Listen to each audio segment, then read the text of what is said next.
Assalamualaikum warahmatullahi wabarakatuh. Cimahi sedikit mendung tapi semangat tetap menyala. Pas banget nih kita bahas tentang air yang sangat erat kaitannya dengan pola minum. Bagaimana sih air menyelamatkan kesehatan kita? Hai GMRJ Lovers, apa kabarnya pekan ini? Juli Mutia Ausari menyapa dari Gria Sehat Agnia GMRJ Kota Cimahi. Walau cuaca terasa dingin, namun tentu semangat kita semua terus menghangatkannya. Bagaimana? Apakah rekan-rekan sudah subscribe channel ini? Kalau belum, pastikan rekan-rekan sudah subscribe dulu ya. Kalau di video sebelumnya, saya sudah membahas tentang pola makan, pola tidur, dan pola pikir. Hari ini saya ingin berbagi bagaimana pola minum yang seimbang menurut metode terapi Kabuyutan Nabawadatala dapat menjaga kesehatan kita. Tentu rekan-rekan semua sering mendengar tentang kebutuhan cairan, bukan? Lalu apakah kebutuhan cairan itu? Kebutuhan cairan merupakan bagian dari kebutuhan dasar manusia. Secara fisiologis, kebutuhan ini memiliki porsi besar dalam tubuh dengan mencapai angka 60-70% dari total berat badan. Pola minum yang baik dapat berpengaruh pada beberapa organ tubuh, antara lain yang pertama adalah organ ginjal yang bertanggung jawab untuk membersihkan darah dari racun dan limbah. Minum air putih yang cukup dapat membantu ginjal berfungsi dengan baik. Nah, ginjal sangat berperan penting mengatur cairan dan elektrolit. Dan ingat, cairan yang sangat dibutuhkan adalah air putih ya. Kemudian yang kedua adalah gastrointestinal, yang merupakan organ saluran pencernaan yang berperan mengeluarkan cairan melalui proses penyerapan dan mengeluarkan air. Dalam keadaan normal, cairan yang hilang dalam sistem ini sekitar 100-200 ml per hari. Dan yang ketiga yaitu kulit. Kulit adalah bagian penting dalam pengaturan cairan yang terkait dengan proses pengaturan suhu. Panas pada kulit dapat terjadi sebagai ciri dehidrasi. Selanjutnya, organ yang terganggu ketika kita kurang cairan yaitu otak. Otak memerlukan air untuk berfungsi dengan baik ya rekan-rekan. Minum air putih yang cukup dapat membantu meningkatkan konsentrasi dan memori. Lalu yang keempat yaitu jantung. Jantung memerlukan air untuk memompa darah ke seluruh tubuh. Minum air putih yang cukup dapat membantu menjaga tekanan darah normal dan mencegah penyakit jantung. Kemudian selanjutnya yang kelima adalah paru-paru. Fungsi dari paru-paru adalah mengeluarkan cairan dengan menghasilkan insensible water loss sekitar 400 ml per hari. Pola minum yang buruk dapat menyebabkan beberapa masalah kesehatan kita ya rekan-rekan, seperti dehidrasi, konstipasi, batu ginjal, gangguan pencernaan, gangguan kulit, gangguan konsentrasi dan memori, serta gangguan tekanan darah. Dan perlu kita ketahui bahwa kebutuhan cairan kita berbeda-beda tergantung usia dan berat badan kita. Ketika kita kurang minum, beberapa gejala yang mungkin dirasakan adalah yang pertama, mundurnya energi tubuh.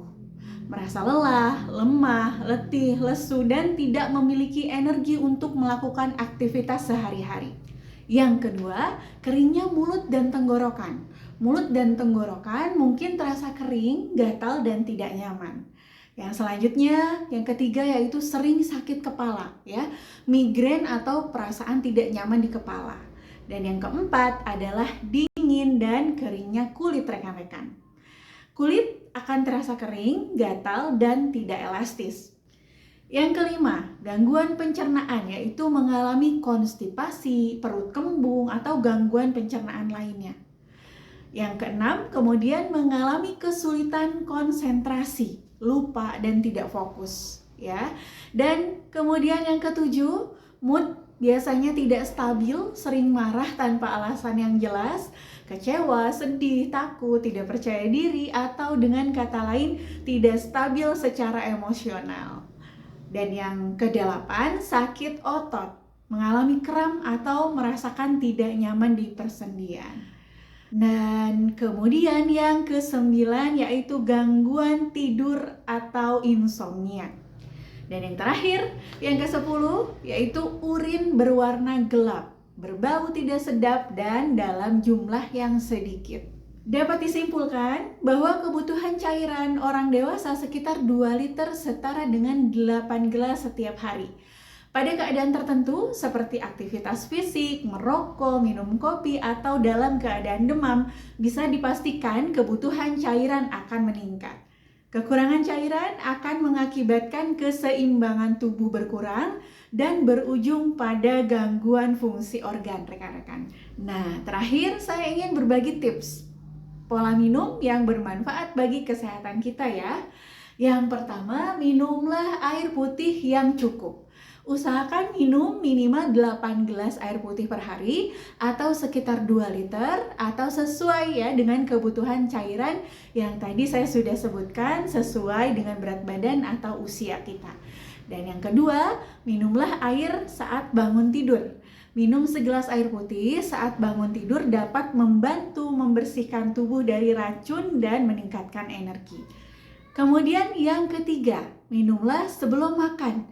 Minum segelas air putih 30 menit sebelum makan dapat membantu menjaga pencernaan dan mengurangi nafsu makan berlebih. Lalu yang keempat, minumlah saat berolahraga. Minum air putih saat berolahraga dapat membantu menggantikan cairan tubuh yang hilang melalui keringat. Kemudian yang kelima, hindari minum terlalu banyak kafein. Kafein dapat menyebabkan dehidrasi, jadi pastikan untuk minum air putih yang cukup jika Anda rekan-rekan semua mengkonsumsi kafein ya. Selanjutnya yang keenam, minumlah air hangat. Minum air hangat dapat membantu meningkatkan kerja pencernaan dan mengurangi stres. Serta yang ketujuh, janganlah minum terlalu banyak saat makan ya. Minum terlalu banyak saat makan dapat menyebabkan pencernaan terganggu dan mengurangi penyerapan nutrisi rekan-rekan. Nah, demikian sharing saya pada kesempatan hari ini.